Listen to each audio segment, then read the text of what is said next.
terus jalan di tempat, sebaiknya Prabowo Gibran mengundurkan diri saja. Woi Prabowo, Gibran, woi, deh nggak usah pakai Pak Presiden, waktu presiden nggak ada pakai Pak lagi. Nggak pantas kalian berdua itu dihormatin. Bagaimana pertanggungjawaban kalian terhadap negeri ini ya? Nggak punya TV ya, nggak punya HP, nggak bisa ngeliat media sosial, nggak lihat itu masyarakat lagi bagaimana di luar sana, buta mata kalian, buta. Kalau kalian nggak bisa mencari solusi yang baik buat negeri ini, lebih baik kalian berdua turun. Nggak usah jadi presiden dan wakil presiden kalau tidak sanggup untuk menjaga keutuhan NKRI kita. Kita lihat buktinya. Saya lihat sekarang ini mungkin ada pihak yang khawatir karena rakyat baru sekarang lihat pemerintah Indonesia ini ternyata kuat. TNI kuat, Polri kuat, BNPB kuat, Basarnas kuat. Mampu kita kerahkan puluhan helikopter dalam waktu singkat. Belasan pesawat terbang. Ada tempat-tempat yang tiap hari BBM diantar dengan pesawat terbang, dengan Hercules. Ini hanya bisa oleh negara yang kuat. Ada desa-desa yang tiap hari didatangi oleh helikopter. Di tengah cuaca yang di gunung-gunung itu ya masih penuh kabut, hujan juga masih sering turun cepat. Katanya bijak, katanya jangan menggiring opini seakan pemerintah tidak bekerja. Wahai Tuhan, izinkan kami bertanya pelan-pelan, siapa sebenarnya sedang menggiring opini? Yang katanya 50 helikopter sudah dikerahkan terbang 24 jam di langit Aceh, seperti yang dikatakan dalam TV itu, dan ternyata itu adalah, maaf, mungkin itu hanya bacot, atau dia hanya terbang 24 jam di atas kertas laporan. Siapa yang katanya itu? Yang siapa yang berkata listrik sudah menyala 100% di tanggal yang diumumkan, namun pada faktanya setelah itu warga masih hidup berminggu-minggu dalam gelap, anak-anak masih berjalan dengan tangan dijulur ke depan sebagai ganti matanya? Siapa yang mengatakan itu? Listrik menyala. Belum lagi ada yang mengatakan katanya tidak ada wilayah terisolir. Katanya akses sudah normal. Tapi kenapa masih ada kampung yang hanya bisa dicapai dengan jalan kaki, melewati lumpur, melewati jembatan darurat dari kayu, dan juga kadang melewati kabel. Lalu ketika rakyat memposting kenyataan merekam luka, mengabarkan derita, mereka dituduh menggiring opini. Aduh. Padahal yang mereka lakukan hanya satu, memberitahu bahwa semuanya belum baik-baik saja, Tuan. Yang mengatakan kita sudah bekerja mati-matian, tapi ngomongnya itu di Jakarta, bukan di tenda darurat. Lebih ironis lagi, yang berkata semua terkendali adalah mereka yang tidur di tempat terang, makan di meja kering, dan melihat bencana dari balik kaca mobil dinas sembari begini-begini. Oh ya, masyarakat Aceh itu punya ingatan, dan kami pernah hancur tahun 2004. Tapi kami juga pernah melihat bagaimana negara itu benar-benar hadir. Hari ini kami tidak menuntut keajaiban, wahai Tuhan. Kami hanya bertanya dengan nada getir kami. Kenapa pemerintah hari ini seperti lupa cara belajar dari masa lalu? Jangan malu untuk bertanya pada pendahulu. Jadi, sekali lagi, yang menggiring opini itu siapa? Yang tidak bijak itu siapa? Rakyat yang menunjukkan luka? Atau kekuasaan yang sibuk mengumumkan keberhasilan sebelum luka itu sembuh dan diobati? Saran kami rakyat, wahai Tuhan, bijaklah berucap dan bertindak demi rakyat yang masih sekarang. Karena semakin tinggi pohon, semakin kuat angin menerpa. Jadi, kalau udah jadi pohon yang tinggi, jangan cengeng dengan angin yang hanya sekedar berhembus. Padahal tugas pemerintah itu sudah sangat ringan karena bantuan relawan dan korban yang bantu korban. Masih juga cengeng dan baperan. Udah kerja aja. Kita kerja, kita buat bootcamp di daerah bencana untuk pejabat pusat, cocoknya di Aceh Timur. Sekalian saja sama Bupati Aceh Tamiang dan juga Bupati dari Banda Meriah. Indonesia mampu mengatasi ini. Ada yang teriak-teriak ingin ini dinyatakan bencana nasional. Saya ditelepon banyak pimpinan kepala negara ingin kirim bantuan. Saya bilang terima kasih. Concern Anda, kami mampu. Indonesia mampu mengatasi ini. Ya.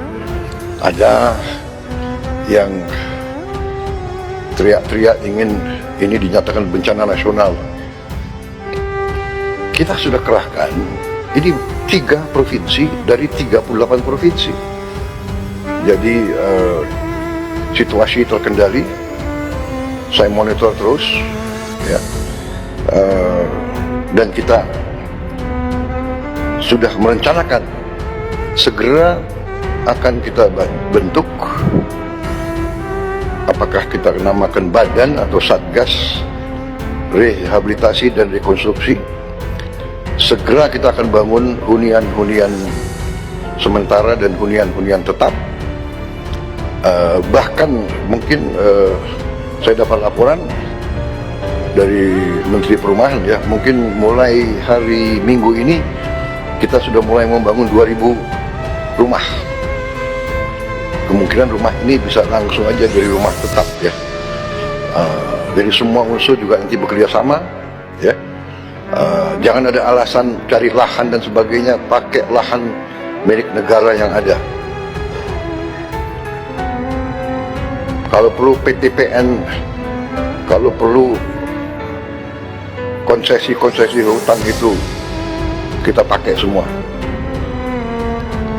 Mengapa tidak dari awal Presiden Prabowo membuka peluang supaya ada reaksi internasional ditanggapi secara positif aja kan? Jadi tetap orang menilai bahwa mengapa kita masih mengunggulkan nasionalisme di atas humanisme itu. Tentu bisa kita analisis, pasti ada banyak pembisik di situ yang mungkin memberi informasi bahwa kalau dijadikan bencana nasional artinya seluruh perencanaan ekologi kita mesti diaudit.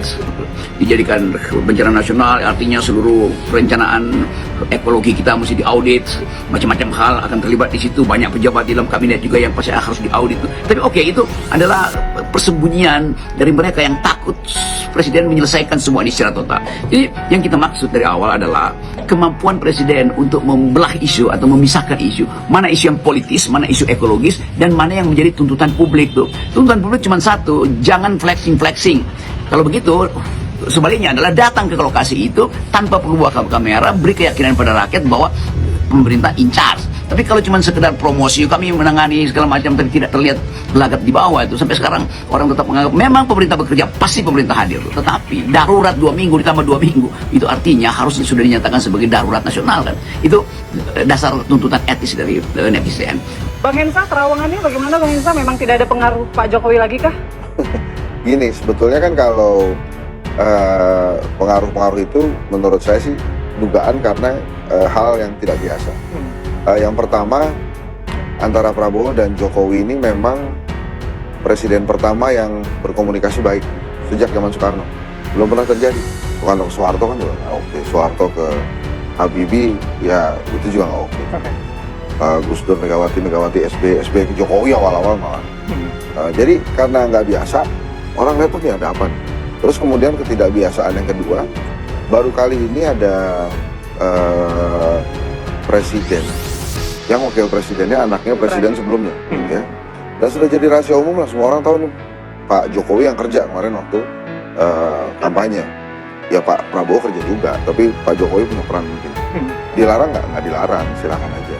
Nah setelah kemudian terpilih sebagai presiden, banyak koleganya Pak Prabowo yang sama-sama menjadi anak buahnya Jokowi pada saat kabinet sebelumnya, itu menjadi kabinetnya Pak Prabowo juga. Jadi timbul lagi nih, siapa sangka. Tapi saya, dari awal ya, saya sih meyakini bahwa sebetulnya Pak Prabowo ini independen gitu. Hanya memang dia tuh tahu aja cara berterima kasih. Pak Prabowo membangun narasi anti kritik, anti intelektualisme, membuat seolah-olah kritik itu berlawanan dengan kepentingan rakyat. Orang kita mau melakukan sesuatu untuk rakyat, tapi orang pintar sibuk diskusi, omong-omong doang. Nah, itu kan selalu seperti itu cara bicaranya Pak Prabowo. Bahwa Pak Prabowo seorang pembaca, bahwa Pak Prabowo besar di lingkaran intelektual. Betul. Sehingga artinya Pak Prabowo punya modal jika dia mau. Jika dia punya itikat baik untuk itu. Tapi ternyata dia tidak menggunakan modal intelektualisme yang dia miliki Dia tidak menggunakan tradisi intelektualisme di mana dia besar, buku-buku di perpustakaannya segitu banyak. Tapi ternyata ketika kita refleksikan, kita lihat apa yang dia lakukan di 6 bulan terakhir ini, yaitu tidak merefleksikan apa yang dia baca. Nah, setiap kebijakannya itu tidak sinkron dengan semua yang dia katakan. Malahnya runtuh harapan saya ketika kabinet baru diumumkan. Jadi kabinet itu sudah menjadi representasi, sudah menjadi simbol, bukti bagaimana pemerintahan ini akan dijalankan, bagaimana sikap Prabowo, bagaimana Prabowo masih tidak bisa independen dari bayang-bayang Jokowi. Hidup Jokowi! Dan saya harus katakan bahwa alih kekuasaan, transisi dari Presiden ke-7 ke Presiden ke-8, saya kira suatu transisi yang salah satu transisi yang paling mulus. Dan saya katakan di sini, kita berhasil karena kita didukung oleh Presiden ke-7. Terima kasih, terima kasih, terima kasih, terima kasih, Pak Jokowi. Berujar bahwa kalau saya nggak akan mungkin menang kalau bukan karena Pak Jokowi, yang oleh rakyat termasuk gue dianggap sebagai sebuah pernyataan. Oh, jadi sekarang lu mengaku secara terbuka lu kemarin dibantuin gitu, ada cawe-cawe Presiden Republik Indonesia gitu kan, sentimen yang nggak bagus juga kan. Ya, dalam politik ada prinsip, ada jarak antara election dan decision. Tetapi dalam decision dia nggak boleh pakai lagi hasil election. Dan itu yang mulai dia pertontonkan sekarang, bahwa ya namanya KN stop, proyek-proyek strategi sosial di stop kan. Artinya decisionnya beda dengan hasil election. Plus beberapa orang-orang yang diindikasi sebagai orangnya Jokowi juga udah mulai. Ya itu makin lama makin terlihat tuh bahwa akhirnya decision Prabowo itu berbeda dengan election, dengan hasil election dia yang memang dibantu Jokowi. Buat Pak Prabowo ini apa namanya? Ya memperlihatkanlah beliau ini macan gitulah kira-kira ya kan, singa gitu ya, macam-macam gitu. Karena memang Pak Prabowo kalau pidatonya begitu ya, kita tahu semua. Tapi pidato yang menggelegar ini, yang memperlihatkan macan singa ini, di lapangannya nggak kelihatan tuh. Pembentukan kabinet, jadi koknya begini. Kalau beliau macan, nggak. Jokowi aja 34, masa saya 100? Kayak lebih kecil dong. Itu macan gitu. Itu kelihatan. Ini muncullah harmoni. Kalau udah berpikir harmoni, bukan macan. Kalau macan itu melihat orang lain sebagai kompetitor, dan dia suka. Ini belum apa-apa, harmoni, rangkul sana, rangkul sini. Yang beda pandangan pun dirangkul oleh beliau masuk. Ini perlu kita lihat kemacanannya Pak Prabowo. Pemerintahan Prabowo Gibran menutup akhir tahun 2025 dengan kondisi yang memprihatinkan. Alih-alih menunjukkan kemajuan berarti, pemerintahan ini justru tampak jalan di tempat, bahkan dalam banyak aspek mengalami kemunduran. Tahun 2026 diprediksi akan menjadi tahun yang jauh lebih berat, karena berbagai persoalan struktural yang gagal diselesaikan sepanjang 2025 akan terakumulasi dan meledak bersamaan. Ketidakmampuan pemerintah dalam menangani bencana alam menjadi salah satu indikator paling nyata dari kemunduran tersebut. Di saat yang sama, sikap pemerintah terhadap tragedi kemanusiaan di Palestina dinilai sangat minim dan tidak mencerminkan semangat konstitusi serta solidaritas internasional. Persoalan lain yang tak kalah serius adalah kegagalan pemerintah dalam memberantas korupsi, menegakkan hukum secara adil, menumpas mafia dan bandar judi, serta membendung intervensi kekuatan luar terhadap roda pemerintahan nasional. Dengan kondisi seperti ini, sangat sulit berharap akan muncul keajaiban di tahun-tahun mendatang dari pemerintahan Prabowo Gibran. Hari demi hari justru semakin menguatkan kesan bahwa Indonesia sedang diarahkan menuju masa depan yang suram. Setelah sekitar 15 bulan berkuasa, wajah asli kepemimpinan Prabowo semakin terlihat, jauh berbeda dari citra yang ditampilkan saat masa kampanye. Kala itu, retorika, orasi, dan semangat yang ditunjukkan Prabowo berhasil memukau banyak rakyat.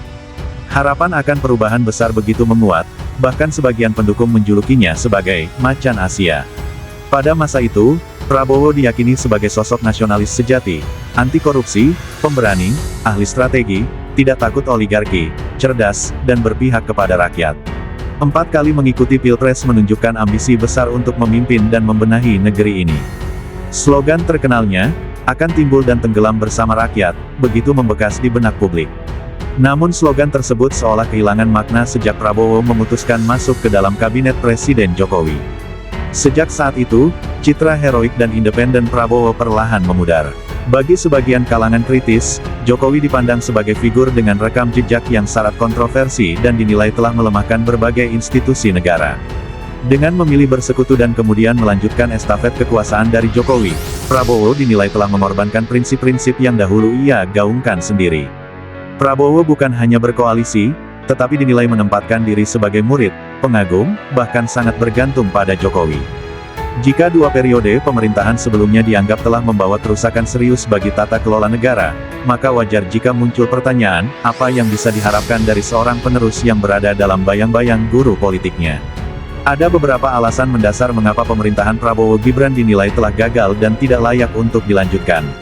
Pertama, hampir seluruh kebijakan strategis Prabowo dinilai tidak lepas dari bayang-bayang dan pengaruh Jokowi, sehingga Presiden tidak leluasa mengambil terobosan yang bertentangan dengan kepentingan politik pendahulunya. Kedua, Prabowo dianggap memiliki beban politik besar terkait Pilpres 2024, yang membuatnya tidak percaya diri dan kehilangan kemandirian dalam menjalankan pemerintahan. Ketiga, secara sengaja atau tidak, Prabowo terseret dalam sejumlah kebijakan bermasalah dan dugaan kasus korupsi, seperti proyek food estate dan pengadaan alutsista bekas, yang hingga kini belum diselesaikan secara transparan. Keempat, pemerintah dinilai tidak berani menetapkan sejumlah bencana besar di Aceh, Sumatera, dan wilayah lain sebagai bencana nasional. Sikap ini dianggap mencerminkan ketakutan terhadap tekanan oligarki dan kepentingan pengusaha besar, dengan konsekuensi rakyat dibiarkan menanggung penderitaan.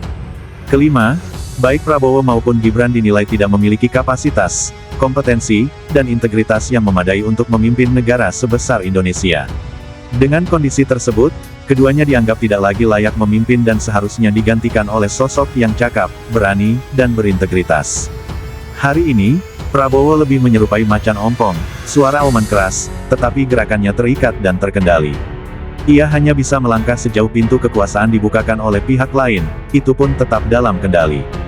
Dengan situasi seperti ini, publik patut bertanya, apa yang bisa diharapkan dari pemerintahan Prabowo Gibran selain pemborosan anggaran dan penghamburan uang rakyat tanpa arah yang jelas?